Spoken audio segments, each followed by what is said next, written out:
Assalamualaikum warahmatullahi wabarakatuh.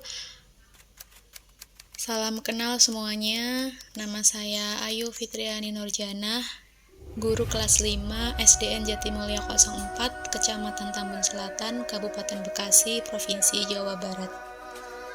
Pada kesempatan kali ini, saya akan menyebarkan pemahaman mengapa kurikulum perlu berubah dari aksi nyata kurikulum merdeka yang terdapat di platform Merdeka Mengajar.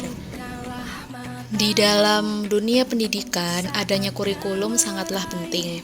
Arah dan tujuan pendidikan diatur di dalam kurikulum sehingga dapat merancang, melaksanakan, dan mengevaluasi pembelajaran guru yang akan berpatokan pada kurikulum yang dipakai di satuan pendidikan.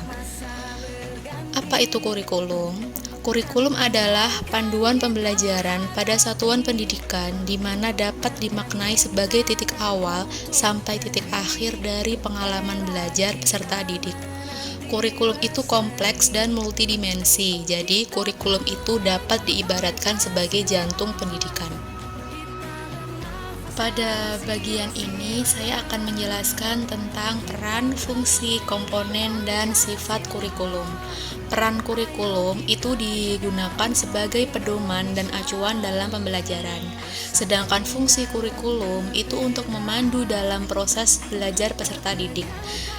Dan komponen kurikulum itu ada 4, yaitu tujuan, konten, metode atau cara, serta evaluasi. Yang terakhir, sifat kurikulum itu dinamis, yaitu dapat diubah sesuai dengan zaman pada saat itu. Selanjutnya, apa pentingnya perubahan kurikulum? Jadi, kurikulum itu harus selalu berubah agar sesuai dengan perkembangan zaman. Apalagi pada masa saat ini, ilmu pengetahuan dan teknologi informasi telah berkembang. Pembelajaran akan membosankan tanpa adanya perubahan. Bukankah tugas kita sebagai pendidik itu untuk menyiapkan para peserta didik kita menghadapi zaman yang baru, zaman yang sama sekali berbeda dengan zaman kita dahulu? Contohnya, pada zaman saya sekolah dasar dahulu, yaitu sekitar tahun 2003-2004, itu memang sudah diperkenalkan dengan komputer, namun masih hanya terbatas menyalakan, mematikan, dan mengetik saja, dan semuanya pun juga masih tersimpan di dalam floppy disk. Coba kita amati pada zaman sekarang, pada abad ke-21 ini, anak-anak lahir pada masa teknologi. Balita saja sudah pandai memainkan handphonenya. Pada saat kita masih menjadi murid dulu, mungkin cita-cita kita hanya sebatas menjadi dokter, polisi, guru, pilot, tentara, dan lain-lain. Tetapi kita lihat pilihan cita-cita peserta didik kita pada saat ini.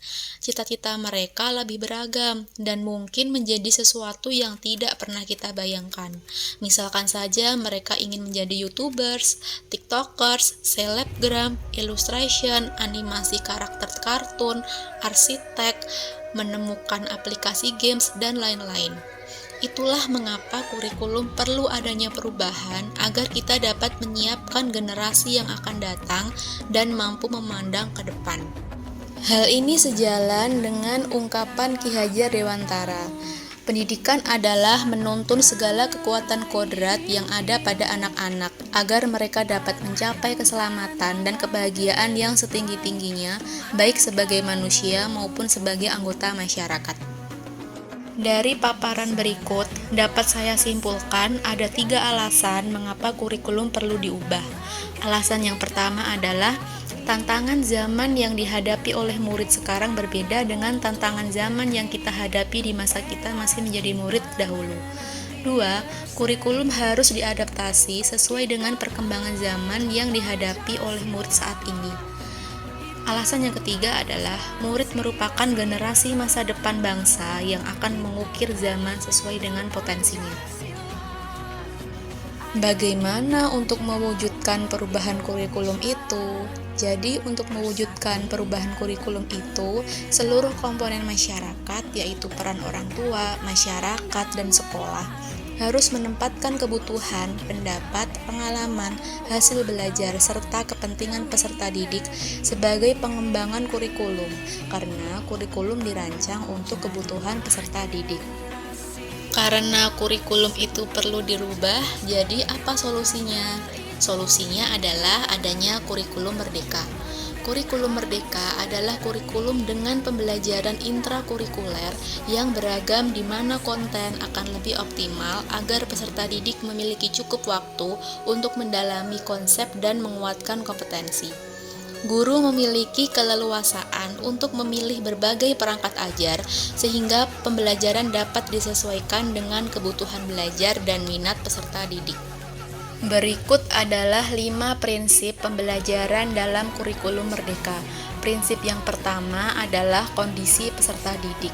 Jadi, pada kurikulum merdeka ini, pembelajaran dirancang dengan mempertimbangkan tahap perkembangan dan tingkat pencapaian peserta didik saat ini, sesuai kebutuhan belajar, serta mencerminkan karakteristik dan perkembangan yang beragam, sehingga pembelajaran menjadi bermakna dan menyenangkan. Prinsip yang kedua adalah pembelajar sepanjang hayat. Pembelajaran dirancang dan dilaksanakan untuk membangun kapasitas untuk menjadi pembelajar sepanjang hayat dengan memberikan kesempatan kolaborasi, memberikan pertanyaan pemantik, dan mengajarkan pemahaman yang bermakna. Prinsip yang ketiga adalah holistik. Jadi, proses pembelajaran di kurikulum ini mendukung perkembangan kompetensi dan karakter peserta didik secara menyeluruh, menggunakan berbagai metode pembelajaran dan melihat berbagai perspektif yang mendukung kemampuan kognitif, sosial, emosi, dan spiritual, serta melihat profil Pancasila sebagai target tercermin pada peserta didik. Prinsip yang keempat adalah relevan. Pembelajaran yang relevan yaitu pembelajaran yang dirancang sesuai konteks, lingkungan, dan budaya peserta didik, serta melibatkan orang tua dan masyarakat sebagai mitra. Prinsip yang terakhir adalah berkelanjutan. Jadi, pembelajaran berorientasi pada masa depan yang berkelanjutan. Pembelajaran ini membangun pemahaman bermakna dan memberi dukungan lebih banyak di awal untuk kemudian perlahan melepas sedikit demi sedikit dukungan itu untuk akhirnya menjadi pelajar yang mandiri dan merdeka dengan melakukan berbagai inovasi terhadap metode dan strategi pengajarannya. Dari penjelasan sebelumnya dapat disimpulkan bahwa kurikulum merdeka itu ada beberapa keunggulan. Keunggulan yang pertama adalah materi pembelajaran lebih sederhana dan fokus pada materi esensial, sehingga murid dapat belajar lebih mendalam tanpa harus takut dikejar waktu dan bebas memilih sumber ajar yang lebih variatif. Keunggulan yang kedua, sistem pembelajaran menjadi lebih interaktif melalui kegiatan proyek. Tujuannya agar murid dapat lebih aktif dan dapat mengeksplor isu-isu yang sedang terjadi. Dan keunggulan yang ketiga adalah guru memiliki kebebasan untuk mengajar sesuai tahap dan perkembangan murid. Selain itu, sekolah juga memiliki wewenang untuk mengembangkan kurikulum sesuai dengan karakteristik satuan pendidikan dan peserta didik. Sekian paparan saya tentang mengapa kurikulum itu berubah. Semoga bermanfaat untuk semua yang menyaksikan dan mohon maaf jika ada kesalahan atau kekurangan. Terima kasih atas perhatiannya. Wassalamualaikum warahmatullahi wabarakatuh.